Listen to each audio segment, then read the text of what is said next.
الذي علم الإنسان ما لم يعلم والصلاة والسلام على قاسم العلوم والحكم وعلى آله وصحبه سادات العرب والعجم أما بعد فأعوذ بالله من الشيطان الرجيم بسم الله الرحمن الرحيم محمد رسول الله والذين معه أشداء على الكفار رحماء بينهم صدق الله مولانا العظيم تانا قربان یا رسول مدنی تانا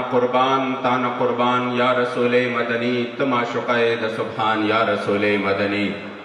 اوستا محبت جے پکم زلک نقشوی نوی نشتہغے زلک ایمان یا رسول مدنی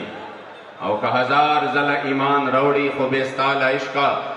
چرے بنشی مسلمان یا رسول مدنی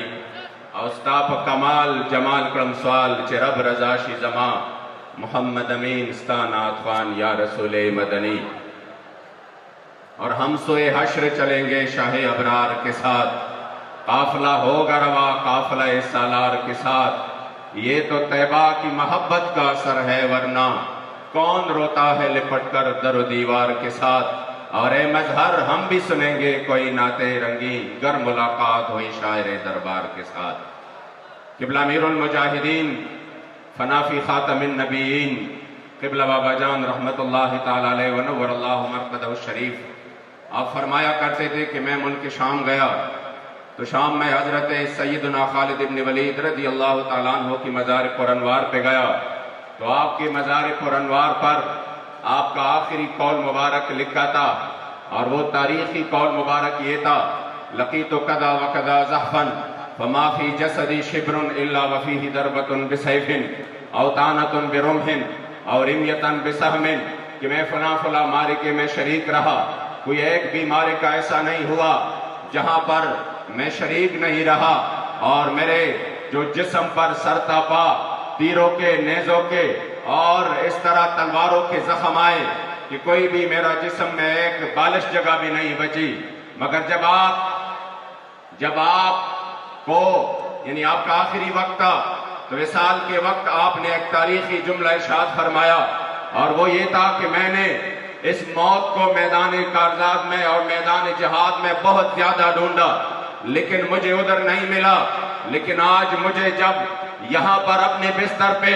یہ موت نصیب ہو رہا ہے تو آپ نے ایک تاریخی جملہ ارشاد فرمایا اور کہا فلاں نامت آئین الجبنا جس کو امیر المجاہدین اپنے خوبصورت انداز سے اس کا ترجمہ یوں کرتے تھے شالا بزدلانو کدی نیند ناوے شالا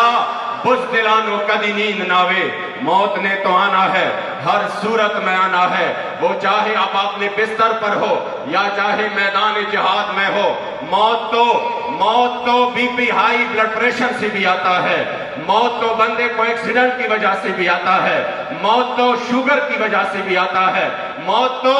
بیماری کی اور حادثے کی صورت میں بھی آ سکتا ہے لیکن بخدا اس موت کا تو مزہ ہی جدا ہے کہ جب 103 اور 104 بخار ہو جس مرض میں وہ مرض وصال بن جائے بخدا مجھے یاد ہے میں بھی آج بھی وہ منظر مجھے اس طرح سامنے ہے جس طرح آپ لوگ بیٹھے ہیں کہ جب امیر المجاہدین فنا فی خاتم النبیین قبلہ بابا جان تشریف لے آئے فیض آباد کے مقام پر تو آپ کا خوبصورت چہرہ مبارک متغیر تھا میں نے کہا حضور ایسا لگ رہا ہے کہ آپ کو بہت تکلیف ہے بابا جان نے اپنا ہاتھ مبارک آگے کر دیا فرمایا ہاں مجھے اب بھی بہت زیادہ بخار ہے انتہائی شدید تکلیف ہے اور انتہائی شدید بخار ہے میں نے کہا حضور پھر آپ کیوں تشریف لے آئے آپ کے اولاد آپ کے روحانی اولاد مر مٹنے کے لیے یہاں پر موجود ہے تو آپ کو اتنی تکلیف ہے پھر کیوں آئے آپ یاد رکھیے ہمیں جس نے ناموس رسالت کا سبق سکھایا یہ اس مرد کلندر کی اسی وقت کی پہین ہی الفاظ ہے جو میں آپ کے سامنے نقل کرتا ہوں مجھے کہا کیا بات کرتے ہو امینی صاحب یہ جان تو ہے ہی رسول اللہ کے لیے ہے اور پھر اسی حالت میں جب آپ نے حضور کی عزت پر پہرا دیا اور اپنے اس بیماری میں اس تکلیف میں اس مرض میں جو پھر وہ مرض الوصال بھی بن گیا آپ یقین کریں اس حال میں دنیا سے چلے گئے کہ اپنے آخری ایام میں بھی پوری دنیا کو یہ پیغام دیا، بھلے آپ جتنے بھی انویسٹمنٹ کر لیں، آپ قادیانیت کو جتنی بھی پروموٹ کر لیں، لیکن اس مرد کلندر نے پھر سے وہ پیغام دیا کہ 1450 سال بعد بھی چیف جسٹس کہتا ہے یہ فیض آباد والے کیوں آ گئے؟ وہ معاملات تو ختم ہو گئے، وہ جب انہوں نے اسٹرائک کیا، احتجاج کیا، تو وہ جو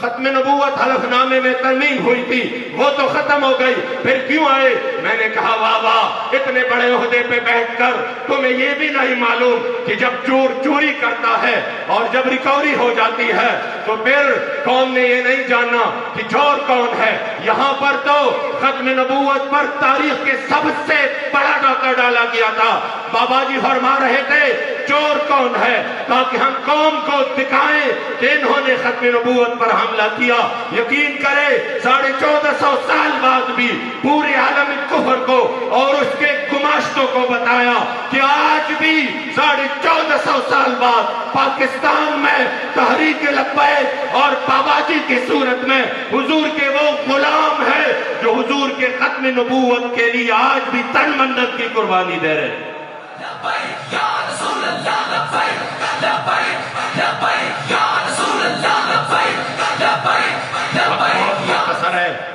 بس میں صرف چونکہ جو وقت ہے وہ مجھے اجازت باقی نہیں دیتا۔ ہم نے بابا جی کے ہاتھ مبارک پر بیعت کیا اور پھر بابا جی کے جنازے پر اپنے امیر عظیمت، امیر محترم، ہمارے دلوں کے دھڑکن، حضرت قبلہ قائد ملت اسلامیہ حضرت قبلہ سعد حسین رضوی حفظہ اللہ، آپ کے ہاتھ پر تجدید عہد وفا کی کہ ہم نے جو لبیک کا نعرہ لگایا ہے، جس کا معنی علماء نے لکھا وَلِبُّ لَكَ الْبَابَيْنِ، اور پھر شرح جامی نے جس کا معنی لکھا اقیم لخدمتک وامتثال امرک لا ابرح عن مکانی اقامتاً کثیرتاً متتالیہ، یہ ہے لبیک کا معنی۔ یا رسول اللہ اقیم لخدمتک، ہم آپ کی خدمت کے لیے حاضر ہیں، یہ ہے لبیک کا معنی۔ وامتثال امرک، اور آپ کے حکم کی تعمیل کے لیے حاضر ہے، یہ ہے لبیک کا معنی۔ لا